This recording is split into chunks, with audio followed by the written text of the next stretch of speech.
Hi there, JKS Plays here once again, hoping to provide another answer to a question that I asked myself.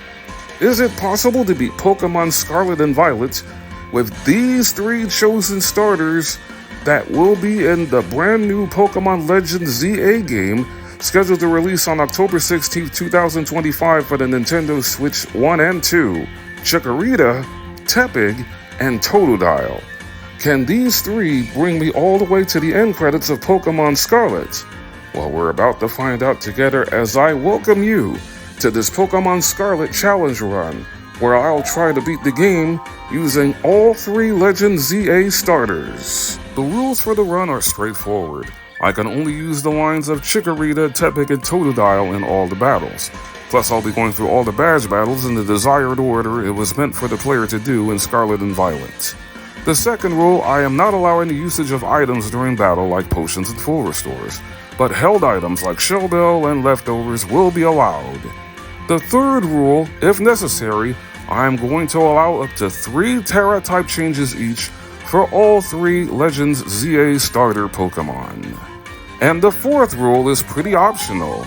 If you like what you see, be sure to give me a thumbs up, and if you are new to the channel and like content like this, be sure to click on that subscribe button.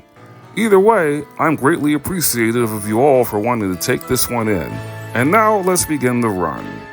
For this special challenge, I decided to enroll in the Naraja Academy as the male avatar. I already did a run in Pokemon Violet with all 3 Paldea region starters. Before this run to take off, I had to pick one of them, and I ended up going with Sprigatito. That way Nemona gets Quaxly.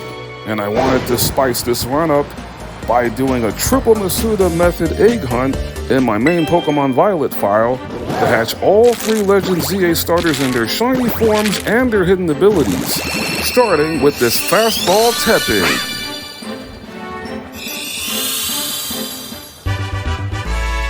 That hatch of shiny Tepig came extremely fast in 63 eggs. Since I was going on the Shiny Charm Masuda method odds of 1 in 512, the second one to come in shiny for the Legend ZA trio at 159 eggs is this Lure Ball Totodile.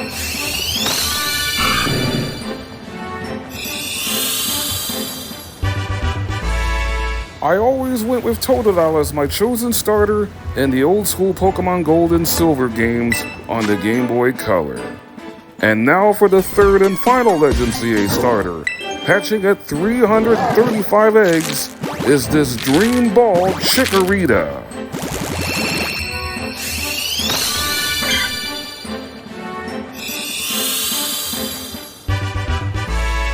Believe it or not, Chikorita is my least favorite starter in all the Pokemon games.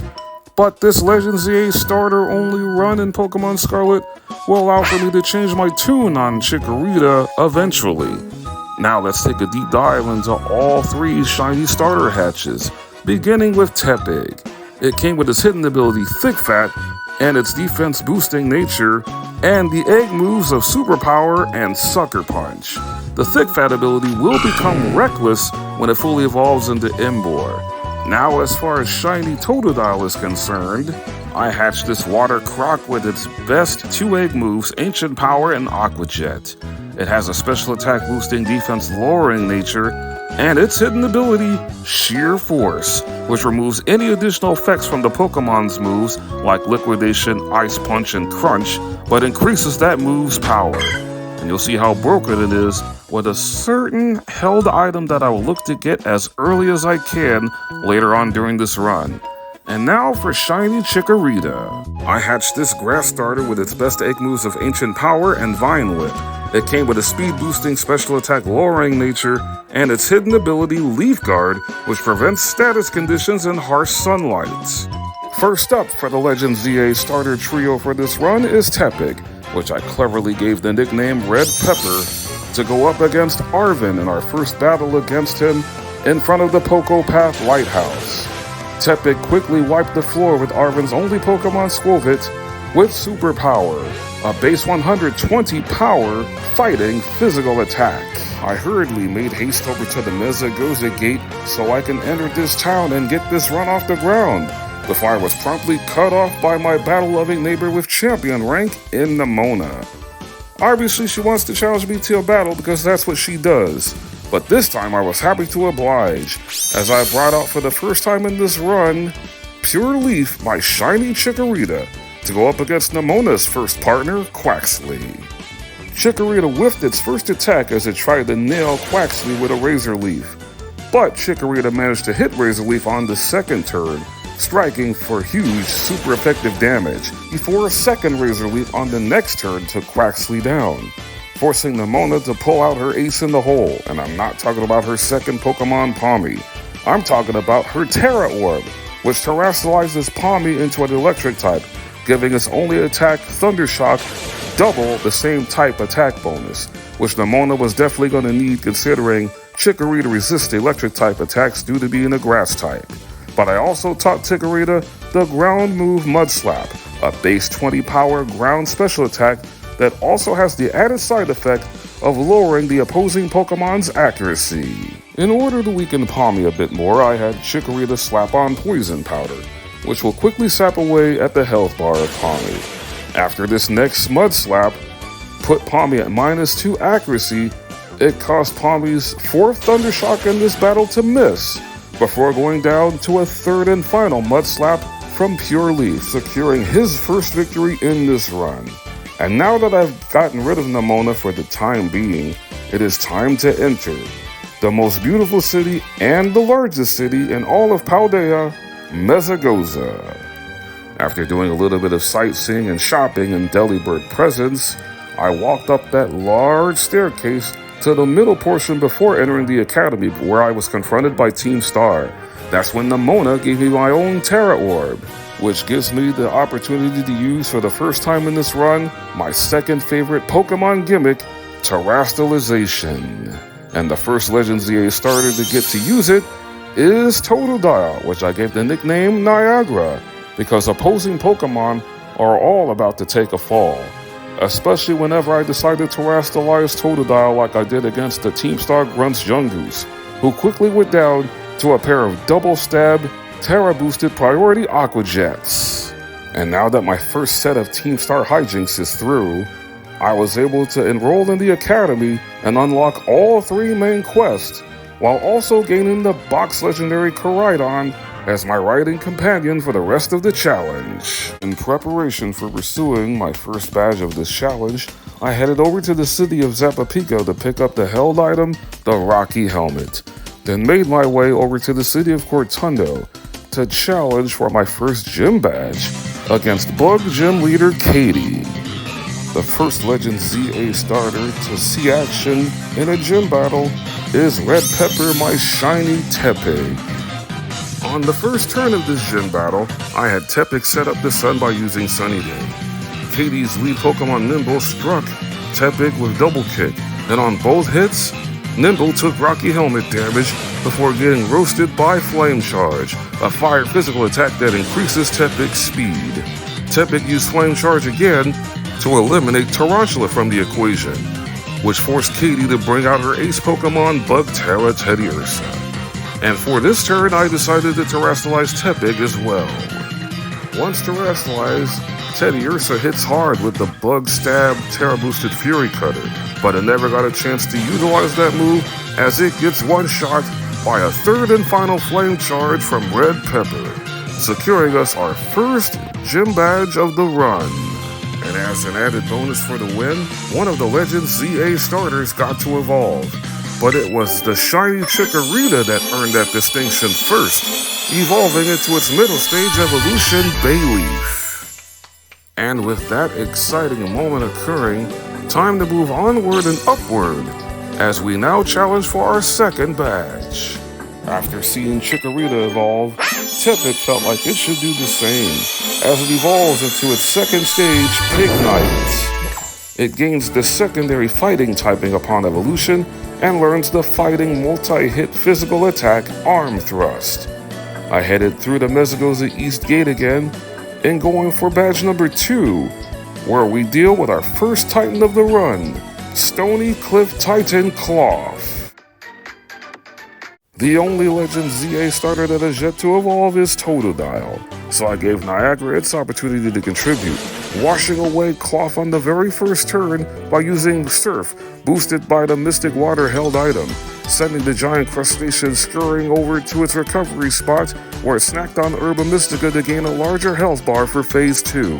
I terrestrialized Totodile into a Terra Water type, and after taking that opening Vice Grip, I had Niagara set up the rain by using Rain Dance, which powers up Water-type moves by 50%, like Arven's Shoulder's Water Gun, and the second turn Surf that nearly wiped out everyone, taking Cloth deep into the red, activating its Anger Shell ability.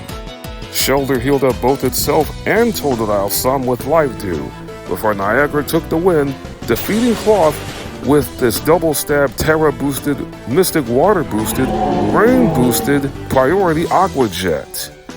And as a reward for getting the win over the Stony Cliff Titan, Totodile got to evolve into its second stage, Croconaw. All the ZA starters are in their middle stages as we officially lock in for our next challenge. The next stop in this Pokémon Scarlet Legends ZA Starter Only Challenge is Artisan Town, as I square off against Grass Gym Leader Brassius. Once again, it's time for Red Pepper, the shiny Pignite, to do some serious work, as 2 consecutive Flame Charge attacks takes down Brassius' first 2 Pokémon, Petalil and Smoliv, which puts Pignite at a +2 in speed, which is crucial going up against Brassius' ace Pokemon, which loves to set up its own speed with Trailblaze in the Grass Terra Truly Wudo. To add more firepower to Pignite's Flame Charge, I terrestrialized the Unova Region Firestarter on this turn, before it struck Sudowoodo for over half of its HP. But in order to put Sudowoodo in knockout range on the next turn, I had Pignite hold the Rocky Helmet, as Sudowoodo did damage to itself after it struck with Trailblaze. With Pignite already at +3 in speed, it was guaranteed to be faster, knocking out Sudowoodo on the 4th and final turn of this match with another Flame Charge, securing the Legend ZA Starter Trio and I our 2nd gym badge, and 3rd badge overall as we head to the land of Kitakami next. The main reason I chose this time to unlock the hidden treasure of Area Zero Part 1, the Teal Mask DLC, is to get a bunch of TMs that the Legend ZA Starter Trio can learn, like Earthquake, Stone Edge, Rock Tomb, Poison Jab, all 3 Elemental Punches, Giga Drain, and Energy Ball. But on my way to covering for a friend that got sick on the way to Kitakami, I was quickly confronted by these 2 siblings from the Blueberry Academy, Carmine and her brother Kieran. Wanting to test my mettle as a Pokemon trainer, Carmine immediately challenged me to an impromptu battle, as did Kieran on my very next day in Kitakami. It proved to be a mistake, for Carmine and Kieran that is, as Red Pepper, my shiny Pignite, ran through both of their entire teams of Pokemon with the exception of one, Carmine's Vulpix, who quickly got washed away by a Surf attack from Niagara, my shiny Croconaw. And once Kieran's second Pokemon Yanma got taken out by a quad-effective Rock Tomb from Pignite, I was done with Kitakami for the time being, as I headed back to Paldea in pursuit of collecting more badges. Riding atop a hill, awkwardly trying to avoid boulders being dropped from the sky, it was time to take on the Open Sky Titan Bombardier for our 4th badge. This is the only Titan bout in Pokémon Scarlet and Violet where you are forced to fight both phases back to back without an opportunity to heal in between. After taking this wing attack, Croconaw sunk its icy teeth into the foul creature with a sheer force boosted Ice Fang, which removed the effect of potentially freezing Bombardier, but it gives extra power to the Ice Fang, as you will see on the other move Croconaw used here in the 2nd phase where I teamed up with Arven's Knackley. Bombardier struck first again with Pluck, before this sheer force boosted Ice Punch from Croconaw, along with Rocky Helmet damage, took Bombardier deep into the red, and since it was still raining while battling the Open Sky Titan, and to avoid Arven's Knackley from stealing the KO like it usually does, I had Croconaw finish things off with a rain-boosted priority Aqua Jet. Shrinking this silly giant stork down to size gives your Chikorita or Miraidon, if you're playing Violet, the ability to swim across water. And I was going to make good use of that by heading to Casseroy Lake, a dangerous area with Pokemon in the low to mid 50s in level, somehow avoiding confrontations with any of the wild Pokemon on the water or on land to get probably the most important held item throughout this entire challenge. An item specifically made for my Sheer Force Shiny Niagara. And that item is the Life Orb. Now we come to the part of this challenge where we will have our first real encounter with Team Star.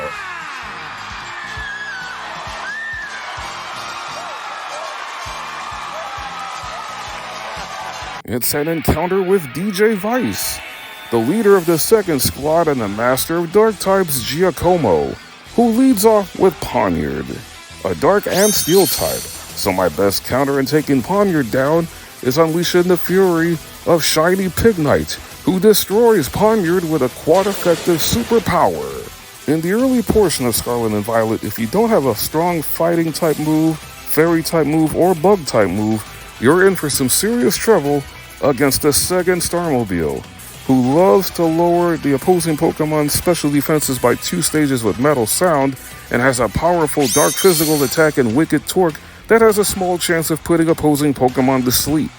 With Pignite's attack stat lowered a stage by the Intimidate ability of the Starmobile, I swapped in Shiny Bayleaf to lower the attack stat of the Starmobile by 2 stages by using Charm, avoiding being put to sleep by the wicked torque. On the next turn, the Starmobile used Snarl to take Bayleaf to under half of its HP, allowing for me to get one more Charm off before swapping Pignite back in. Having to take both a Swift and a Snarl attack from the Starmobile on the switch, I had Pignite set up its attack and defense by 1 stage by using Bulk Up. After being hit by Metal Sound, this solid Drain Punch took the Starmobile deep into the red.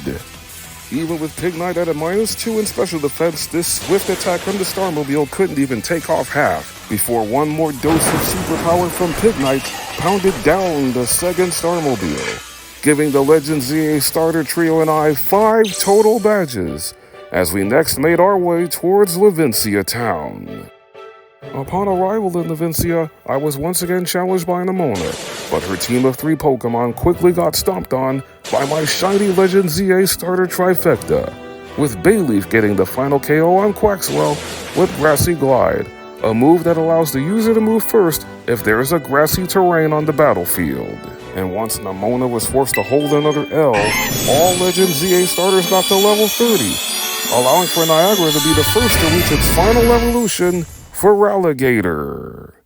Unfortunately for Feraligatr, it has to take a backseat for this gym battle, as I rely on the other 2 Legend ZA starters to take down the lean, mean, screaming queen Iono, a master of electric types.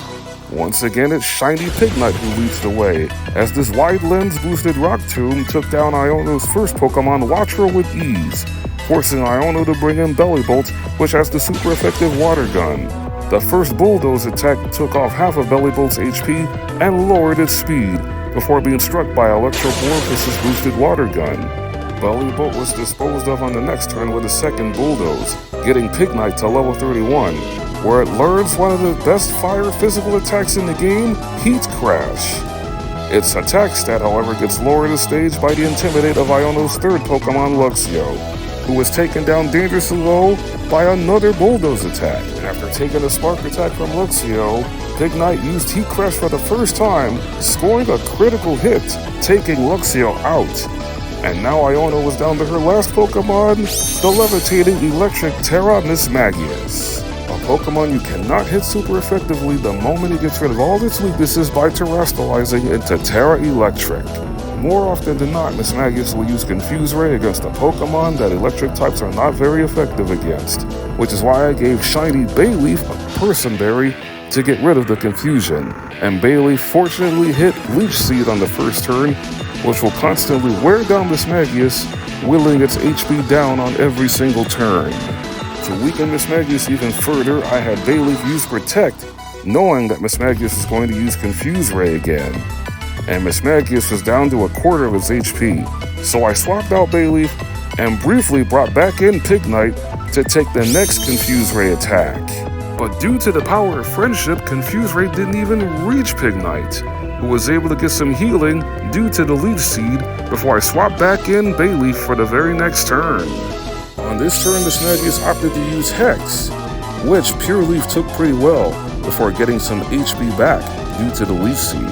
On the next turn, I decided to terrestrialize Bayleaf into a Terra Grass type and go on the aggressive with one of the TMs I found in Kitakami, Energy Ball. After being hit by Confuse Ray a second time, Bayleaf was able to ignore the confusion and nail Mismagius with this double stab Terra boosted Energy Ball, leaving Mismagius with a slither of its health before Leech Seed took care of the rest. This was without a doubt a clean win by the tag team of Bayleaf and Pignite, giving the Legends ZA starter trio and I 6 total badges. With the early portion of the challenge behind us, time for the Legends ZA starter trio to start dominating the next series of bouts, beginning with the Team Star Firebase. It's a new Viper!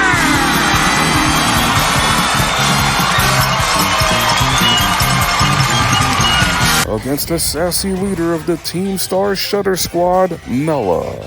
Her tough talk before entering out her first Pokemon Torkoal, who loves setting up the sun upon entry with its drought ability, proved to be her undoing. As I didn't come to fool around, immediately terrestrializing my shiny Niagara, a fully evolved Feraligatr holding the life orb, into Terra Water, immediately getting rid of the sun by using Rain Dance, which will make the rain last for 5 turns, but this bout is not going to last nearly as long, as Torkoal quickly gets taken out by this double stab Terra boosted, Sheer Force boosted, Rain boosted, Life Orb boosted Waterfall, a base 80 power water physical attack that has the small chance of flinching the opposing Pokemon, an added effect that is eliminated because of the Sheer Force ability. And what also got eliminated in one convincing hit is the Shutter Starmobile. Well, it's on to the next one. After that one-sided triumph over Mela, it's once again time to take down some Titans, with this third one being the Lurking Steel Titan Orthworm, who missed its first attempt on trying to wrap up Pignite. But it was Red Pepper who did the wrapping up of the first phase by destroying Orthworm with Flamethrower. For the second phase, Orthworm gains a larger health bar and I team up with Arven's Toadschool. On the first turn of the second phase, I had Orthworm get burned by Pignite's Will-O-Wisp, and Toadschool hit Supersonic, which left Orthworm dazed and confused. On the next turn after taking burn damage, Orthworm hit Pignite with a less effective Iron Tail, before being struck by Toadschool's Hex, and by virtue of a huge blessing from Arceus, Pignite actually connected with Focus Miss, and down goes the Lurking Steel Titan. This is the first time in any of my Pokemon Scarlet and Violet playthroughs where I used the fighting special attack Focus Blast, and it paid off. The 7th and 8th badges of this run have been pretty easy to claim, but badge number 9 is about to get even easier than those two, now that Pure Leaf has reached its final evolution stage at level 32 into Shiny Meganium, and upon evolving, Meganium learns one of the most destructive grass special attacks out there in Petal Dance, a move that I was about to use to its fullest extent as I take on Cascarafa Water Gym leader Kofu, which gives me a great opportunity to tell you how Petal Dance works as I terrestrialize Meganium. Petal Dance is a base 120 power, 100% accurate grass special attack that whips off a tornado-like series of petals at the opposing Pokemon, striking for severe damage.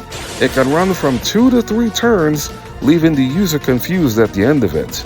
But unfortunately for Kofu, Petal Dance was able to last the entire maximum 3 turns, wiping out his entire team. Of course, Meganium is going to be confused at the end of Petal Dance. Regardless if it lasted 2 or 3 turns, the confusion was going to be shaken off immediately with a Persim Berry. Badge number 9 is ours, but this Legend ZA starter-only challenge in Pokemon Scarlet is about to get serious from here. Kicking off the second half of this challenge, Red Pepper, the last of the 3 Legend ZA starter trio, can finally reach its final evolution, Shiny Emboar. Now that all 3 Legend ZA starters have fully evolved, I made my way through Kitakami to progress further in the Teal Mask story, before returning to Paldea, arriving at Tag Tree Thicket for the 3rd showdown against a Team Star boss. How about a new Corvette?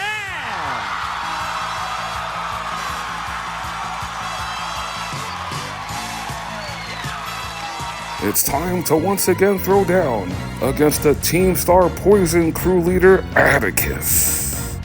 Judging by what Shiny Feraligatr did against Mela in the Team Star Firebase, Niagara has officially become my Team Star Destroyer. Against Atticus's lead Pokemon Skuntank, I had Feraligatr set up a substitute on the first turn, then proceeded to start dancing. And since Skuntank has a pedestrian moveset for this fight, in Sucker Punch, Venoshock, and Toxic, I had Feraligatr set up its attack and speed, fully maxing out both stats by using Dragon Dance on the next 6 turns. All the while, Atticus failed to break the sub after Skuntank used all 5 of its Sucker Punch power points. From there, it was game over for Atticus as Feraligatr swept through his team with 3 Earthquakes and a Psychic Fangs that knocked out Muck. Feraligatr also healed up back to full HP during this sequence, considering it was holding the leftovers item. Niagara once again slays Team Star, and now I have 10 badges. After convincingly forcing the Team Star Poison crew to disband after defeating Atticus, this will be your first look at Shiny Emboar in action, as we now take on normal gym leader Larry in Medali Town in pursuit of our 5th gym badge. On the first turn, I had Emboar set up its attack and defense by using Bulk Up, allowing for me to set up a second one once Komala, Larry's first Pokemon, missed Slam. The second turn, Komala used Yawn like it usually does. I bulked up a 3rd time, Komala shockingly used Yawn again. And once Emboar was put to sleep briefly, it woke up by eating a Chesto Berry, before wiping out both Komala and the Dunsparce with back-to-back Drain Punches at +3 in attack. That stat is about to be lowered to a +2 the moment Larry's A-Star Raptor comes in with its Intimidate ability. And to shake off Emboar's weakness to flying, I decided to terrestrialize Emboar into a Terra Fire type, which will make Staraptor's incoming Aerial Ace a neutral attack, which barely left a scratch on Emboar being at a +3 in defense, before this +2 Drain Punch takes Staraptor down for the count, earning me my 11th badge in this Pokémon Scarlet Legend ZA Starter Only Challenge. But as we know at this point, we still can't leave Medali Town just yet. Officially receiving my gym badge in the Medali gym lobby, I was confronted by top champion Geeta, congratulating me for my recent success. But in came my rival Nemona to once again challenge me to battle and attempt to prove my worthiness. Looking and acting completely shell-shocked over the fact that Geeta is starting to show interest in me all of a sudden, Nemona scolded the top champion to remind her of who found me first. As we stepped out of the Medali gym lobby, Nemona was once again eager to battle me at less than 100%, but Geeta thankfully healed up Emboar right before we started the battle. But Emboar was not going to solo Nemona's team by itself. I still have a shiny Feraligatr and a shiny Meganium itching to battle her as well. Nemona now comes at me with a team of 4 Pokemon, adding a Gumi, and her lead Pokemon is now fully evolved into Lycanroc, the midday form, who went for the priority of Cell Rock but missed due to the power of friendship. Emboar then caved Lycanroc's face in with a super effective Drain Punch. Nemona decided to bring out her newest acquisition in Gumi, so I countered with the Life Orb holding Feraligatr. As Gumi was released from its Pokeball, it got sent back right where it came from with this Sheer Force Life Orb boosted Ice Punch. The same fate was in store for Palmo, who got one shot by a Sheer Force Life Orb boosted Liquidation. Both of those moves have added effects that were erased because of the Sheer Force ability, and it also erased the possibility of Feraligatr taking Life Orb damage. Now we've come to the last point of this fight, as Nemona brought out her starter, a fully evolved Quackavolt. terastallizing into a Terra Water type, as I brought out my counter in Pure Leaf, the Shiny Meganium. I terastallized into Terra Grass and moved first with this powerful Seed Bomb that detonates on the head of the Dancing Peacock. But since it was still in red health, it was able to use its patented signature maneuver Aqua Step, giving Quackable a speed boost, allowing for it to move faster on the next turn to hit another resistant Aqua Step before it finally went down to this second terastallized Seed Bomb. Score another victory for yours truly over my rival. And now we can further progress in this story and this challenge. And as a reward for battling in front of the top champion, she gives you 5 Terra Blast TMs. The last 2 battles were soloed and the last 2 badges were earned separately by Feraligatr and Emboar. Now you get a chance to see them as a tag team as we deal with the MIC of RIP Ghost Gym Leader Ryme in a double battle at the heart of Montenevera Town. Red Pepper quickly knocks out Banette on the very first turn with the priority Dark Physical Attack Sucker Punch, while Niagara used Crunch to break Mimikyu's disguise. And as Ryme brought out her third Pokemon Houndstone, the crowd went wild, giving both Feraligatr and Emboar a boost to both their attack stats due to the gym's gimmick. Houndstone quickly got annihilated by another Sucker Punch from Emboar. Then Feraligatr took out Mimikyu seconds later with this +1 Life Orb boosted Shadow Claw. Feraligatr did have to take some recoil damage from the Life Orb, but it was well worth it in taking out Ryme's first 3 Pokemon in the first 2 turns of this bout. And as Emboar and Feraligatr get another attack boost, Ryme was left with no other option but to bring in her ace Pokemon, Ghost Terra, low-key form of Toxtricity. And because Toxtricity has nothing but attacks in this moveset, this third Punching Glove boosted Sucker Punch easily put an end to this gym battle, giving the Pokemon Legend ZA Starter Trio and I our 12th overall badge in this challenge. Pure Leaf the Shiny Meganium returns into action as it goes up against the Scarlet exclusive Quaking Earth Titan Great Tusk, who immediately got tripped up in the first phase with a powerful Grass Knot. On the second phase, I team up with Arven Scovillain as I terastallize Meganium into a Terra Grass type, once again calling on the move Grass Knot, which damage output is calculated by how much a Pokemon weighs. And as you can see here, the ancient Donphan barely survived a terastallized Grass Knot with literally 1 hit point left, and Arven wasted the opportunity to finish off the fight by itself by having Scovillain use Scary Face, which opened the door for Meganium to polish off this fight in style with a critical hit Giga Drain. Down goes the 4th Titan in this run, giving me my 13th badge. Badge number 14 for this run resides in the town of Alfornada, home of the Psychic type gym. And speaking of Psychic types, while unlocking the Leaking Tower of Paldea as a flying spot, I encountered a shiny Medicham. Before being able to challenge for my 7th gym badge, I was once again challenged by Nemona, as that same team of 4, a little beefed up now that Gumi's evolved into a Sliggoo, and her Pommel is now a Palmot, were still no match for my Legend ZA Starter Shiny Trio. Palmot did put up a fight before it got taken out by an Earthquake. Then Meganium concluded matters with this double-stab Terra-boosted Energy Ball to wipe out Quackable, handing me yet another victory over Nemona, as I now finally can challenge Psychic Gym Leader Tulip, my favorite gym leader in all of Paldea, who was in for a rude awakening when I brought out Niagara, my shiny Feraligatr. So far in this challenge, Feraligatr on its own has taken down the Stony Cliff and Open Sky Titans while single-handedly defeating the Team Star Fire and Poison bases. Against Tulip's first Pokemon Farigiraf, I had Feraligatr set up its attack and speed on the first 2 turns by using Dragon Dance, healing up with leftovers after taking 2 Zen Headbutts from the long-necked giraffe, who became Feraligatr's first victim with a +2 Crunch, a dark physical attack that is super effective against all of Tulip's 4 Pokemon with the exception of the part Fairy type Gardevoir, who went down to a +2 critical hit Shadow Claw. Espathra and Psychic Terra Florges stood no chance of surviving the sheer force of Niagara as I collect my 7th gym badge.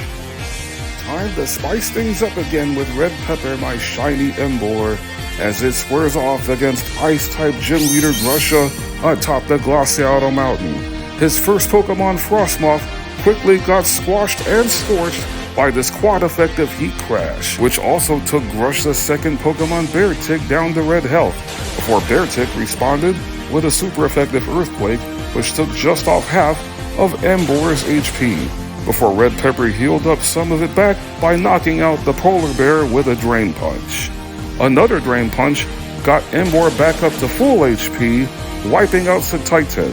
And all that remains for Grusha is his ace Pokemon, Ice-Terra Altaria, who in reality is a Dragon and Flying type, a type that resists fighting type moves. But the second Grusha terrestrializes one of the most beautiful specimens from the Hoenn region, it makes super power super effective, taking Altaria out. All of the gym badges in Paldea have officially been collected, and Red Pepper has swept half of the 8 gyms. Downright destruction indeed, as Nemona and top champion Geeta remind me after winning my 8th gym badge that I have qualified for the Pokemon League. For this latest battle, every single one of the Legend ZA starters must play a part in taking down Team Star base number 4.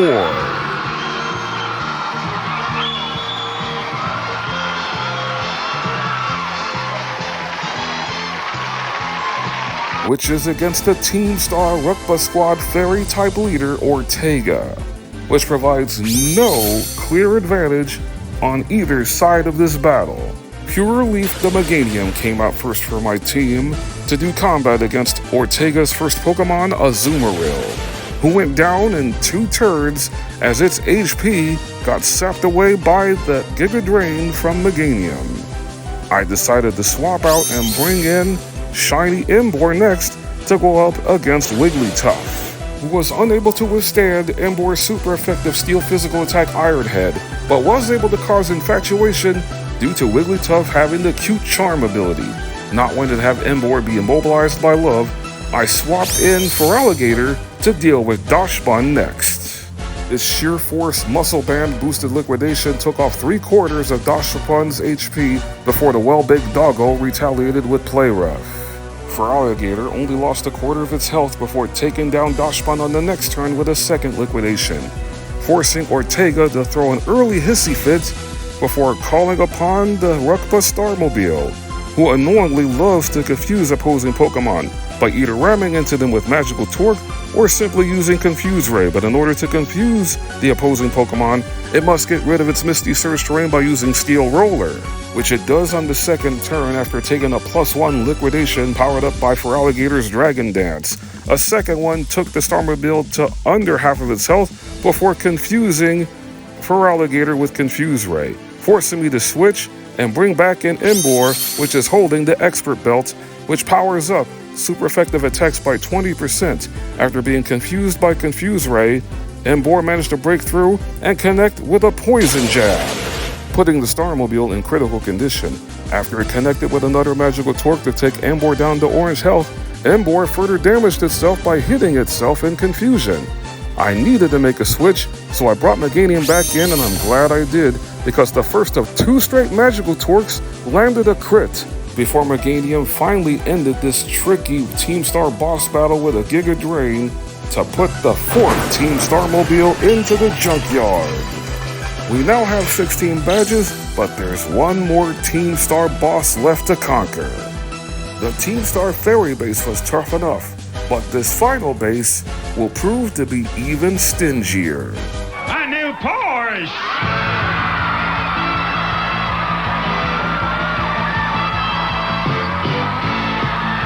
There's no battle in all of Scarlet and Violet that I strategize and prepare for more than this battle against the Team Star Cap Squad leader and malicious mistress, Aerie, a fighting-type specialist. The choice scarf holding Emboar gets things off to a tectonic start by destroying Toxicroak with Earthquake. Eri brought out next her second Pokemon in Passimian, which has Rock Tomb, so I swapped in for Alligator to take on the Rugby Monkey, which does have the super effective Grass Attack Seed Bomb, but it opted to use the more powerful Close Combat, lowering its own defenses in the process before being knocked out by Feraligator's second serving of Psychic Fangs, powered up by both the Sheer Force ability and the Expert Belt. Out next for Eri is the Rage Monkey Annihilate, who also took a powerful Psychic Fangs from Feraligator before this retaliatory Close Combat took Feraligator down to 23 HP before Annihilate gets knocked out by Aerial Ace, a flying physical attack that Feraligator can learn by TM. Feraligator is too low to stay in, so I swapped back in Emboar, only faster than Lucario because of the Choice Scarf, as my favorite all-time fighting type gets Heat Crashed, setting up the real reason why I have to snap myself back into focus, the showdown against the Cap Starmobile. I kept Emboar in to do some chip damage with Heat Crash before it got struck by a super effective high horsepower. The second Heat Crash did even less because of Revavroom's stamina ability. Then this second high horsepower from the Starmobile crit Emboar down to 21 HP. So I knew I needed to make a change into the only Legend ZA starter that's still at full health in Pure Leaf the Meganium, who friendship dodged the next high horsepower which would have knocked Emboar out. On the ensuing turn, I had Meganium lower the Starmobile special defense by 2 with Fake Tears. Eri juiced up the Starmobile even further on the next 2 turns by using Shift Gear, before this Giga Drain from Meganium took the Starmobile to under half health. A Combat Torque on the next turn fully paralyzed Meganium, so I knew I was in serious trouble if I didn't get this Protect off on the ensuing turn. We're at the most crucial part of this run. If this Combat Torque crits, we lose Meganium and Eri will sweep my whole team. But somehow, Meganium held at 9 HP, but we still need Pure Leaf to break through paralysis. And thankfully it did, as this final Giga Drain gave Meganium as much HP possible to say we have conquered all 5 Team Star bases, in spite of the error in my game plan giving Meganium Shell Bell instead of the leftovers to hold. Regardless, we managed to pull out the win. I'm so sorry, everyone. Well, you should be after surrendering to me badge number 17. Hopefully the emotion from the victory over Eri does not swallow me whole, as I next take on the False Dragon Titan Dondozo, who quickly got knocked out on the first phase by Meganium's powerful Grass Knot. In the second phase, I team up with Arven's Greedent. On the first turn, I had Meganium set up a Leech Seed, which will constantly sap away energy from the whale-like catfish. I also felt the need to terrestrialize Meganium on this turn. Dondozo struck Pure Leaf with the Dragon Physical Attack Order Up, before Arven's Greedent retaliated with Takedown, causing Dondozo to lose even extra HP because of the Leech Seed. Then this scintillating Grass Knot decimates Dondozo, sending the big fish down to the abyss of Castle Royal Lake, summoning in the real Dragon Titan Tatsugiri. Once again, I had Meganium set up a Leech Seed on the Dragon and Water type Sushi Monster, who struck both Pokemon with Muddy Water, which caused Greedent's takedown to miss because of the accuracy drop. And as Tatsugiri lost a small chunk of its HP because of the Leech Seed, I swapped Meganium out and brought in Niagara, my shiny Feraligator, who resists 2 of Tatsugiri's 3 moves, and Tatsugiri's moveset is Muddy Water, Icy Wind, and the Dragon Special Attack Dragon Pulse, which Tatsugiri used on the next turn to knock out Arven's Greedent. Tatsugiri still has a lot of its health bar remaining, so I needed to do something. My best recourse was have Feraligator lower the defense of Tatsugiri by 2 stages by using Screech. Seeing that Tatsugiri is slower, it lowered the speed of Feraligator with a resistant Icy Wind, before losing a little more HP because of the Leech Seed. Tatsugiri then used its 4th move, Taunt, to prevent me from using status moves for the next 3 turns, but I never had a status move in mind to use. All I needed were 2 Sheer Force Life Orb boosted Ice Punches to finish Tatsugiri off, giving my Legend ZA starter Shiny Trio and I the 18th and final badge for this challenge. And now it's time to start preparing for the Paldea Elite Four. Here are the final effort values of Pure Leaf, my shiny Meganium, Niagara, my shiny Feraligatr, and Red Pepper, my shiny Emboar. Meganium's nature is now set to Timid, which increases speed and decreases physical attack, while Emboar and Feraligator's natures are set to Adamant, which increases physical attack and decreases special attack. As I take this challenge of the Paldea Elite Four head on, starting with Rika, who specializes in ground-type Pokemon. I led off this fight with Meganium, considering Rika's first Pokemon, Whiscash, is also a water type, making it 4 times weak to grass, as Whiscash quickly goes down to a quad-effective energy ball. Having Meganium out there also baits Rika into throwing out her part fire-type Camerupt second. So the easy play to make is to sub in shiny Feraligatr to deal with the Camel from the Hoenn region, as Camerupt also goes down to a quad-effective liquidation, powered up by the sheer force ability of Feraligatr. Donphan comes out third, so once again I brought out Meganium to take on one of the best Pokemon from Johto. This powered up Bullet Seed, thanks to the loaded diced item, is guaranteed to hit Donphan 4 times and break it sturdy, before Meganium took a super effective poison jab. Meganium on the next turn healed up with Giga Drain to finish Donphan off. From there, I made the conscious decision to have Pure Leaf take care of business for the remainder of this Elite Four bout, as Meganium took care of Dugtrio, wiping out one of the Kanto region ground-type stars with a Giga Drain, forcing Rika to sub in her ace Pokemon Clodsire, a ground and poison type. Normally, it would take neutral damage from grass-type attacks, but since Rika will terrestrialize Clodsire into a ground type, it will make grass-type moves super effective. I also terrestrialized Meganium for the final part of this bout, and knowing Clodsire loves to protect on the first turn, I had Meganium heal up a bit with Synthesis, considering it was taking chip damage from Dugtrio's Sandstorm.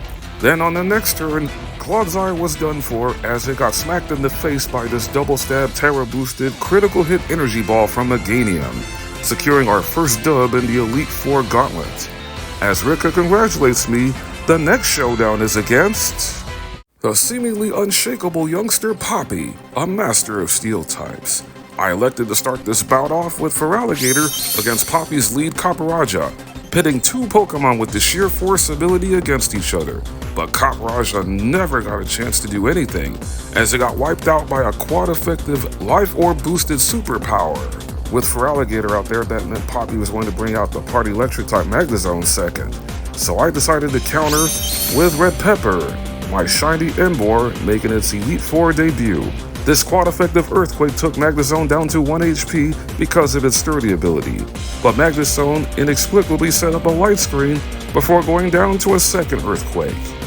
With Emboar being weak to flying, Poppy was going to bring out Corviknight next, and in an Ash Ketchum-like bold move, I brought out another Pokemon weak to flying in my best defender, Meganium.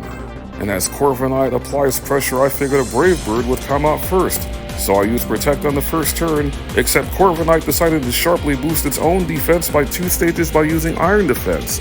So I swapped Feraligatr back in, as Corviknight ended up using Iron Defense a second time, which only meant one thing. Corviknight was about to use the fighting physical attack Body Press, which is powered up by the Pokemon's defense stat.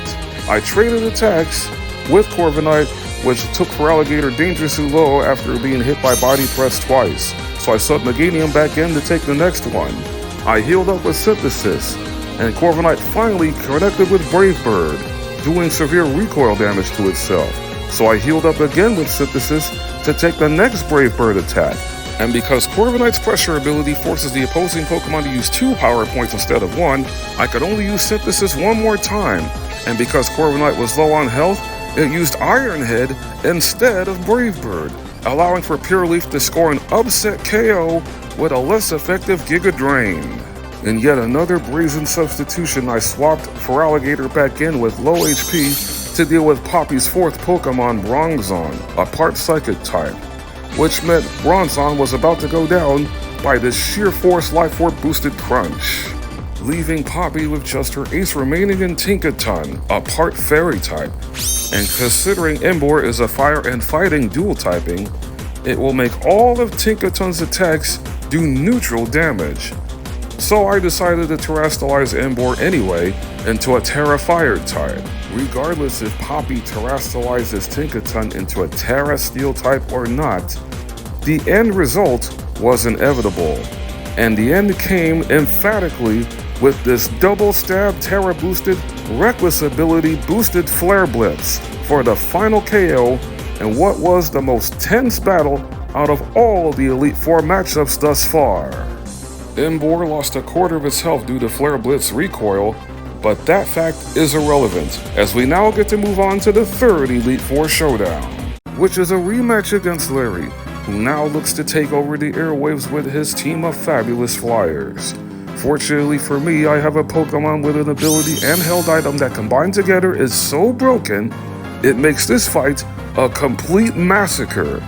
I had Feraligatr set up its attack and speed on the first turn with Dragon Dance against Trophius, who predictably set up his Sun with Sunny Day before getting wiped out by a quad-effective Ice Punch. Staraptor's Intimidate lowers Feraligator's attack stat back to neutral, but Staraptor also had to say goodbye.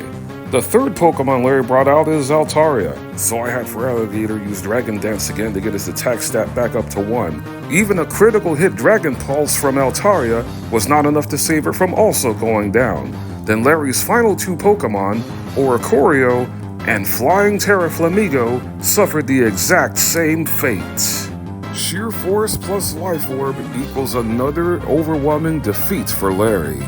The final dragon guarding the fortress of this elite test is Dragon Master Hassel, whose first Pokemon Noivern is stupid fast, so it will get the first attack in on Feraligatr with Super Fang, which will cut Feraligator's HP in half before Noivern goes down just like all of Larry's Pokemon to a Life Orb Sheer Force boosted Ice Punch. And since Hassel's second Pokemon Dragalge has Thunderbolt, I swapped Feraligatr out to bring Emboar in to finish off the part poison type with Earthquake.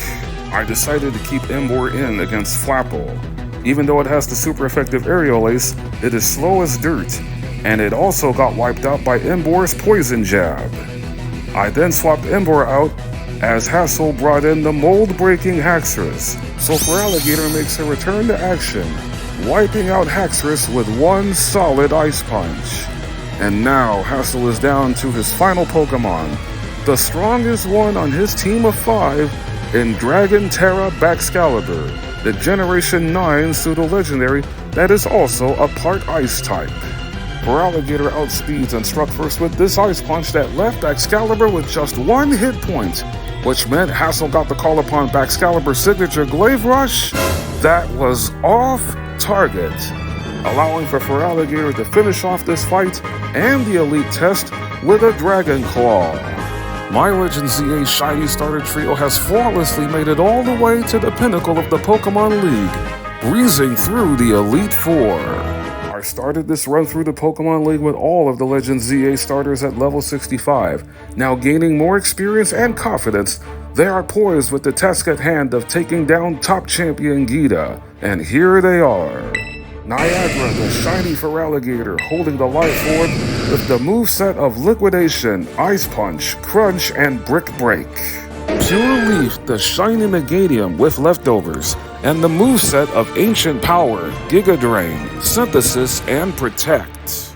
Last but certainly not least is Red Pepper, the shiny Emboar, holding the Wide Lens, and the moveset of Flamethrower, Focus Blast, Poison Jab, and Earthquake.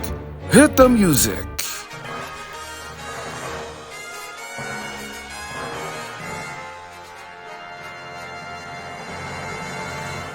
As we all know, Geeta has an underwhelming team for a champion, but I always go into this battle with a champion's mindset, never taking Geeta for granted. Her first Pokemon, Espathra, has the Psychic Special Attack Lumina Crash, which lowers the opposing Pokemon's special defense by 2 stages. That's exactly what Espathra does on the first turn, before Feraligatr sinks its teeth into the Ostrich with a Sheer Force and Life Orb boosted Crunch. Coming out second for Geeta is the grass type from Kalos, Gogoat, who threatens with Horn Leech. So I made the conscious sub and swapped in Emboar, who was able to strike first with Flamethrower, leaving Gogo with a Slither.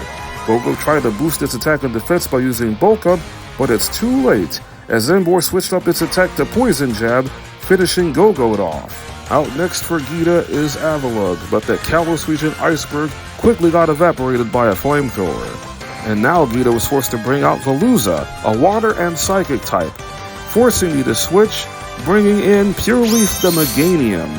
I didn't waste a breath and taking Veluza out immediately with Meganium's Giga Drain.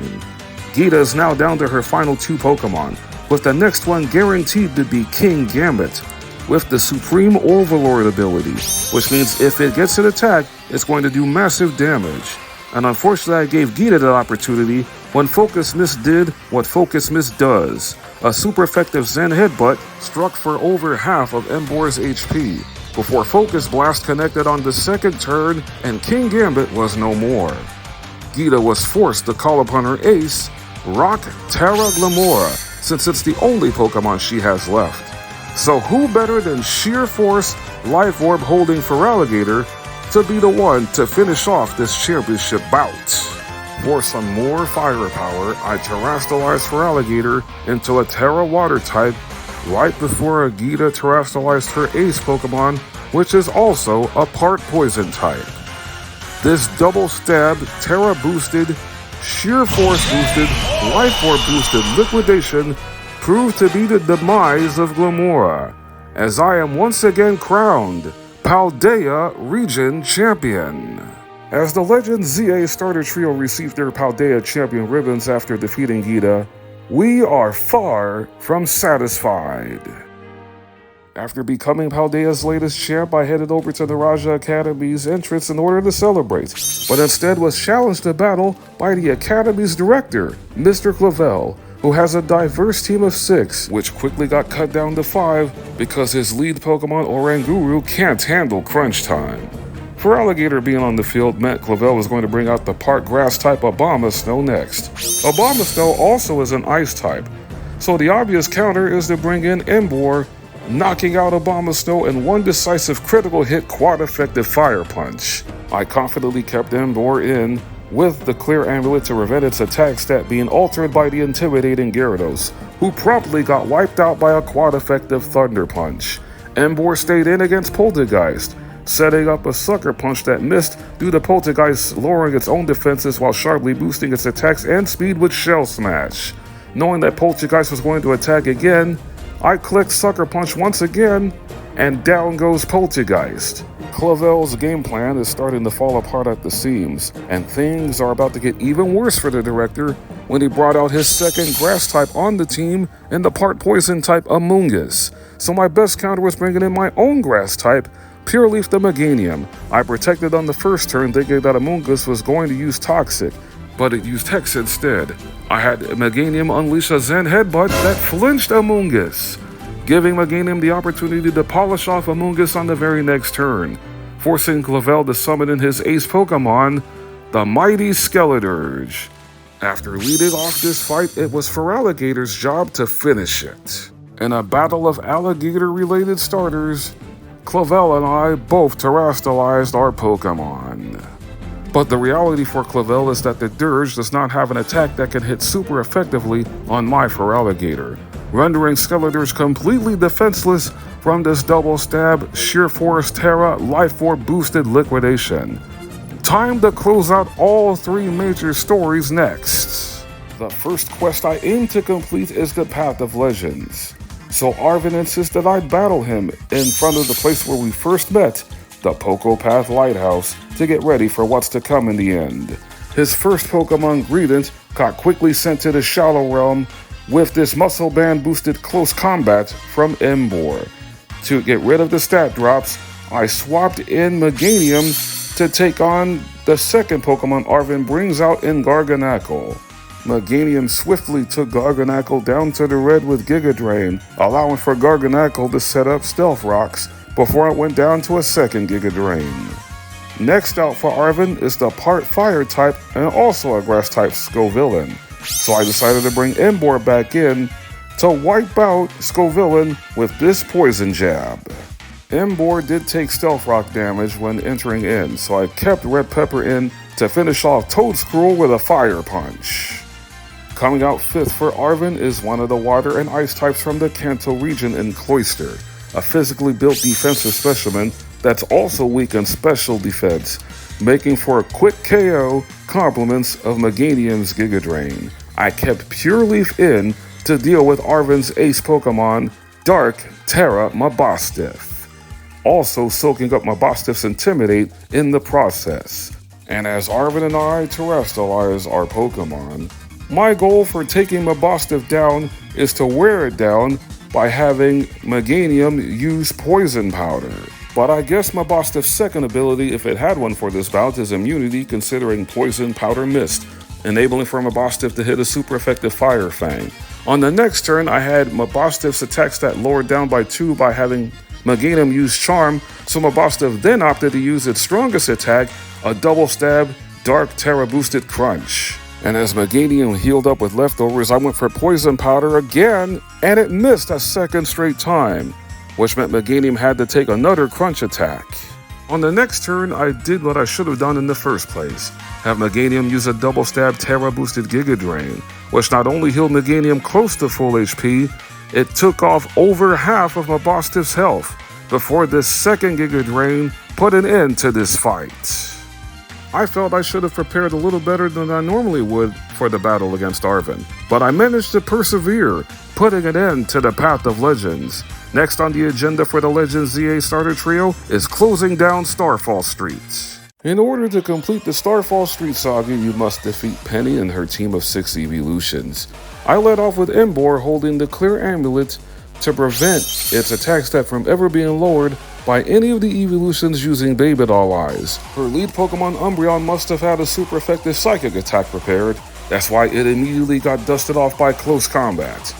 The second evolution Penny brings out will be the Water-type Vaporeon, so I swapped out and brought in Pure Leaf the shiny Meganium to counter it. Inexplicably, Penny had Vaporeon use Baby Doll Eyes, which led to Vaporeon getting knocked out in 2 turns with back-to-back Giga Drain attacks from Meganium.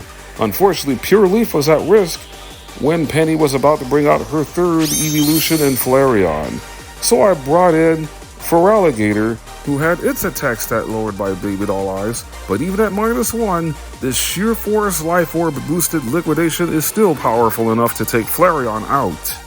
Penny was about to bring one of the fastest Pokemon around in the Electric-type Jolteon 4th, so my best counter was swapping Emboar back in. Emboar had to take a Thunder attack before getting rid of Jolteon with an Earthquake.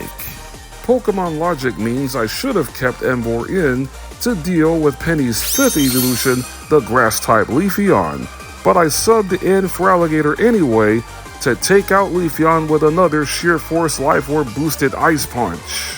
And now it's time once again for Pure Leaf the Meganium to once again close out an important battle, as I now stand toe-to-toe with Penny and her ace, Fairy Terra Sylveon. I gave it another try with Meganium on the first turn by attempting to use Poison Powder on my favorite evolution. After taking a useless Baby Doll Eyes, Poison Powder connected, and that put Sylveon on the clock. Poison Powder will whittle away at Sylveon's HP in every turn, but it will not act as fast as Toxic, so I knew I needed to do a little work, protecting on the next turn to avoid being struck by a Moonblast. On the third turn, I had Meganium lower Sylveon's special defense by 2 with Fake Tears, and bad luck continued to rain down upon Penny as Moonblast was not able to connect because of the power of friendship.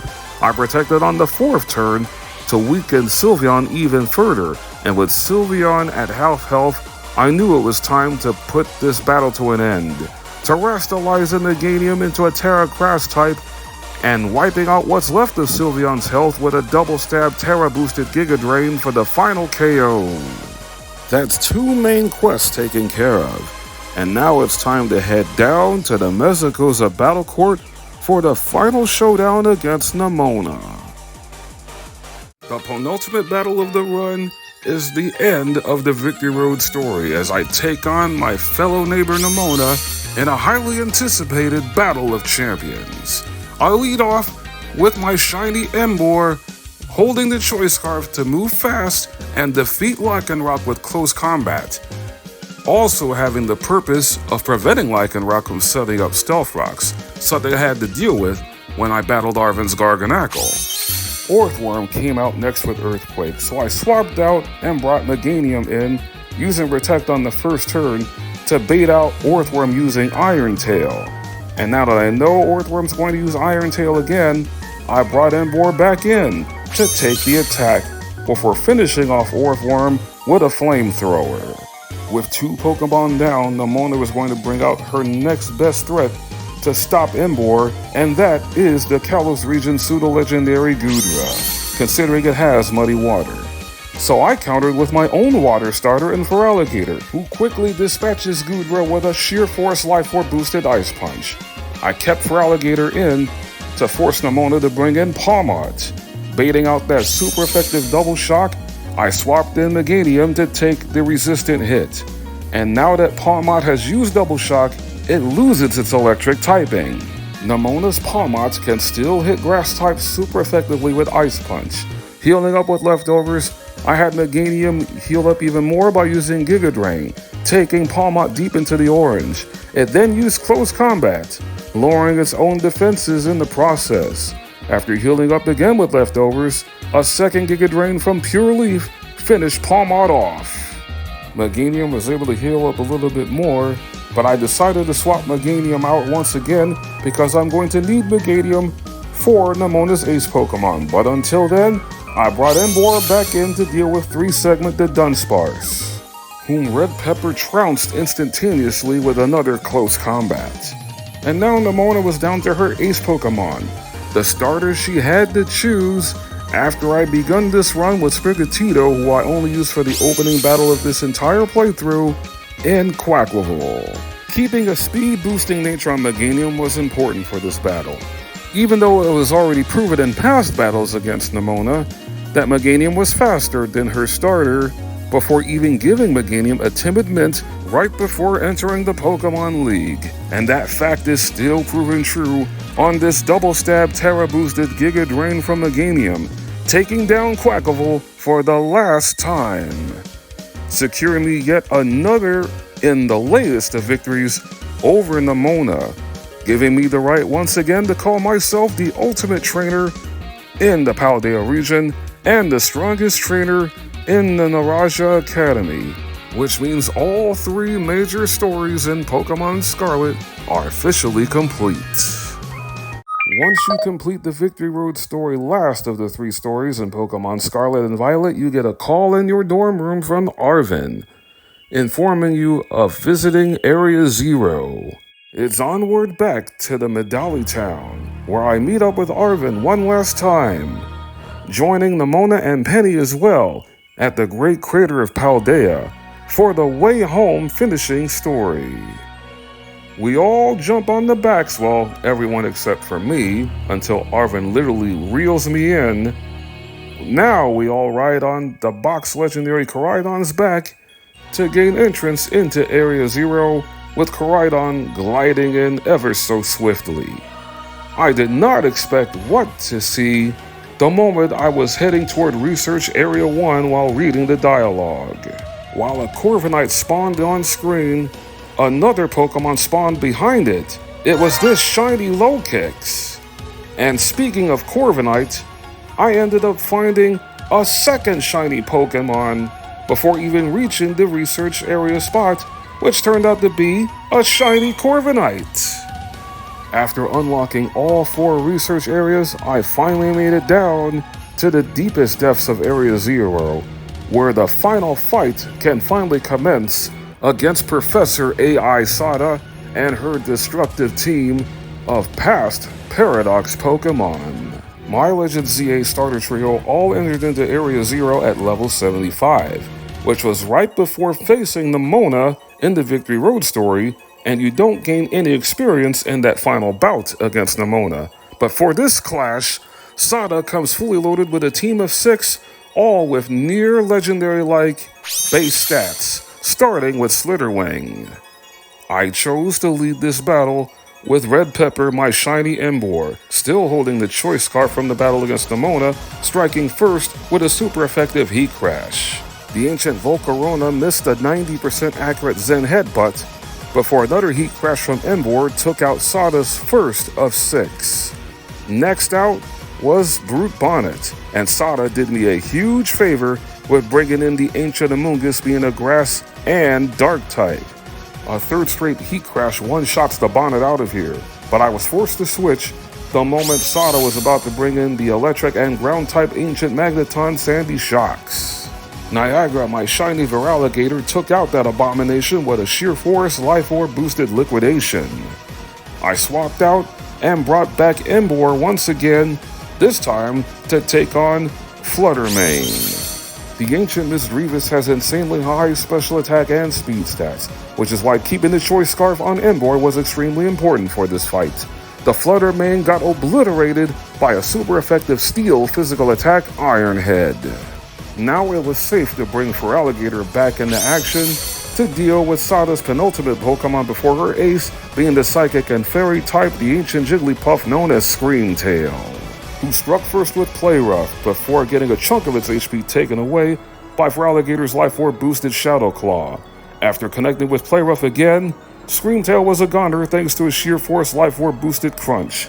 And now I made one final substitution for this run, bringing in the last Legend ZA starter in the Grass type from Johto, Pure Leaf, my shiny Meganium, as it steps up to the plate against Sada's ace Pokemon, the Dragon and Dark type Roaring Moon.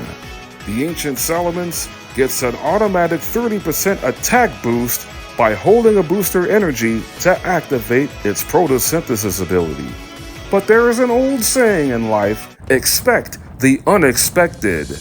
I changed Meganium's Terra type before entering Area 0 into the type of Fairy. In Pokemon Scarlet and Violet, Meganium doesn't even learn a Fairy attack by leveling up or by technical machines. But there is a TM that top champion Geeta gives you after defeating 5 gyms, and that move is Terra Blast. And since Meganium is a Fairy Terra Pokemon, this move is quite effective. Down goes Roaring Moon, and that is how I managed to defeat all of Pokemon Scarlet using the Legends ZA Starter Trio, all in their shiny forms with their hidden abilities. This was an outstanding run, getting me more fired up to purchase Pokemon Legends ZA on the Nintendo Switch family of systems on October 16th, 2025. This entire challenge took me 18 hours and 7 minutes to complete, and I hope you thoroughly enjoyed every single second of it as much as I did playing through it. To all of you who took the time out and wanted to view this from the beginning to the end and enjoying this experience along with me, I sincerely thank you from the bottom of my heart. If you love content like this, be sure to leave a like. And if you are a newcomer to this channel, please consider clicking the subscribe button, because every subscription tells me that I am doing something right and will further inspire me to want to make even more gaming content. Let me know in the comments section which Legends ZA starter are you going to choose. Until then, take care, God bless you all, and keep on shining.